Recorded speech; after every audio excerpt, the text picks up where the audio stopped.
everybody, I'm Danielle, and I'm so excited that you have joined me on this video.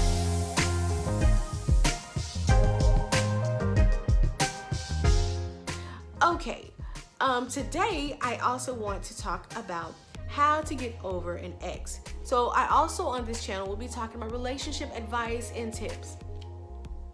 So I'm single. I did go through a major breakup in 2012. That's a little bit backstory about me. I was in love with this person. This person was a great, wonderful person. He really, he made me laugh. I could be myself. I didn't have to put on airs. I was myself. And we really had a good time. But we also had some differences. And there were some major differences, especially with my walk and my faith walk and his faith walk. We were not on the same page. But I was trying to overlook some of those major flaws and red flags because I really wanted to be in this relationship with this person.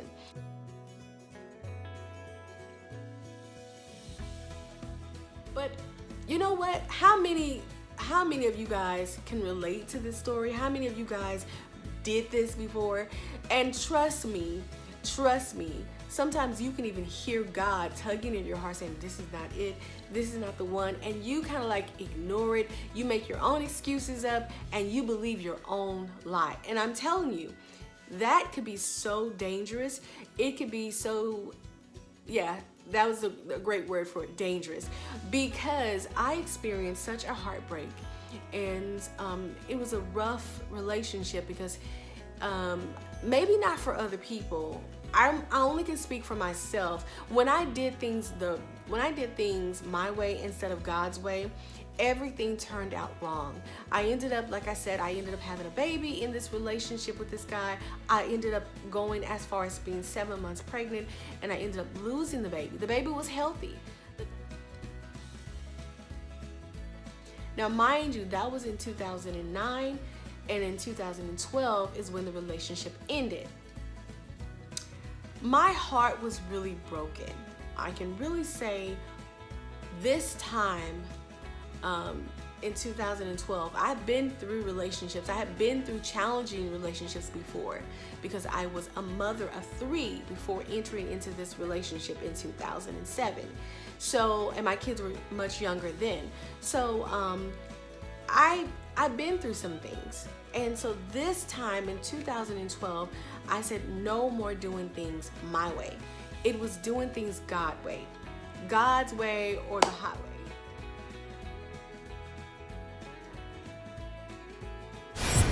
I truly wanted to wait on God, and trust me, I made a commitment in 2012. As I walked out of that relationship, I committed myself to learning the things about God. Now, I've been raised in church. I knew God, but in 2012, I didn't just want to know of God. I wanted to have this relationship I wanted to learn who God was. I wanted to read the scriptures for myself. I wanted to worship and praise him and have this supernatural experience with him. I wanted to love on God, to know God. It wasn't about what I was desiring because my flesh still wanted a relationship. My flesh still wanted someone to take me out and I can go to the movies. But this time around, I could have done that. But I knew that coming out of this relationship in 2012 and being that it was so challenging, I knew I needed healing before God presented me to anyone. I ended up going to ministry school. I went back to college and I wrote a book. That's how I stayed busy. And so my first tip, and I might have mentioned that, I don't remember, but it was to remove one of the tips I have is to remove yourself from social media with this person, reminding pictures that remind you of the relationship you had, so you can focus on God, so you can focus on the things that he's presenting to you in it right now, in the future.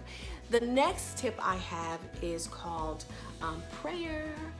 Yes, I believe that prayer got me through my bad relationship that I had experienced. It allowed me to take my mind off of me and what I was going through and pray for other people. I was not just praying for myself, but I was praying for other people. I was trying to get connected in the ministry at church. I think that's a great thing. But prayer is always the key, number one. And then number one was remove. Number two was prayer. And number three is reflect. I believe the only time you should ever look back is when you are healthy, when you are thinking in a healthy mindset of looking back where, what could have done differently? Yes, I believe this person did this to me, it was wrong, but there were things that I could have changed. The responses I said in an argument, I could have did differently. You can look back and say, ooh, I went off. Like, maybe I'm toxic too. I was toxic in the relationship. I learned a lot about myself when I was reflecting. And the reason why you want to reflect is because you can write down, and remind you, when you're doing this, you want to have your journal. Write down some things. Okay, you know what? When I'm in a relationship with a guy and he doesn't answer his phone, or he doesn't text me back until the next day, or something happens, I automatically assume that he is doing something negative, when it could have been an emergency, or something could have happened, or maybe he was doing something wrong, and maybe it's just a text message and you could just reach your phone and text me back. But it was really about the way I responded, because I would go ham, like I would go left, and God was really wanting me to get my attitude in check, and how it was not so much as the guy, but it was so much as my character and who I was. So when a new person comes into my life, and let's say something happened, they go to the store, they forget their phone in the car, and I'm texting them and they don't answer, it's gonna probably trigger me to think they're doing something negative, and then I can go ham on them, and I can mess up a relationship because of that. And so to keep me from doing that, and keep me from gaining toxic behaviors and bringing them into a new relationship, God began to heal me and show me things that I needed to change and work on. So reflection is so important. So hopefully the 3 tips: remove yourself, remove any pictures that you have of this person, remove yourself from the platform or social media that you may have that give you the urge to check on him, because you want your mind and your imagination to kind of think forward, kind of think on things that God has for you. And it's not just about relationship all the time. Life is not just about a romantic relationship.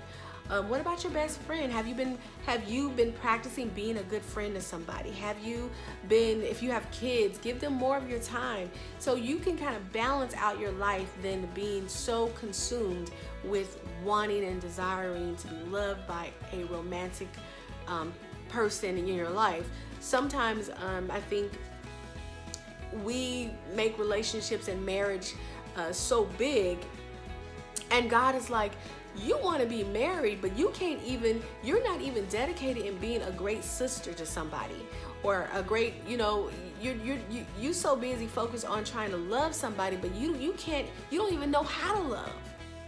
So won't you focus on self-love and let me teach you how to love? And then when I present somebody to you, you won't, number one, beat them up with your words. Number two, you won't bring in toxic behaviors, and you won't damage the relationship that God has for you. So remember, remove any pictures, remove yourself from a social media platform so you won't have to relive moments that you had.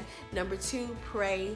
And then last is reflection.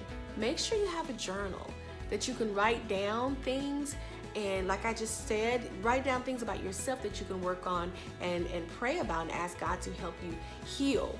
Sometimes you got to be honest. I remember throwing myself into my closet when I was going through this breakup, and I would just be honest with God and say, Lord, I'm hurting.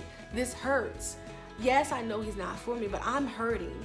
And God would just send little things, where there was a friend calling me and say, hey, you want to go to the movies? Or hey, you want to go get some ice cream? And it's a girlfriend, or we have girls' night, or whatever, Bible study, things like that really helped me through a breakup.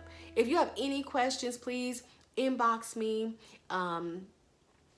Don't forget to like, subscribe. Hopefully this video was something that kind of gave you some tips if you're going through a breakup right now. I just pray that God will heal your heart. I would pray that God will continue to give you hope, that love do exist, that if we just wait on him and trust him, he got us. He doesn't forget about us. He didn't forget about Hannah.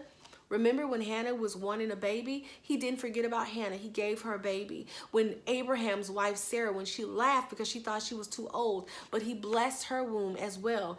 I can go on and on. You guys have a good day.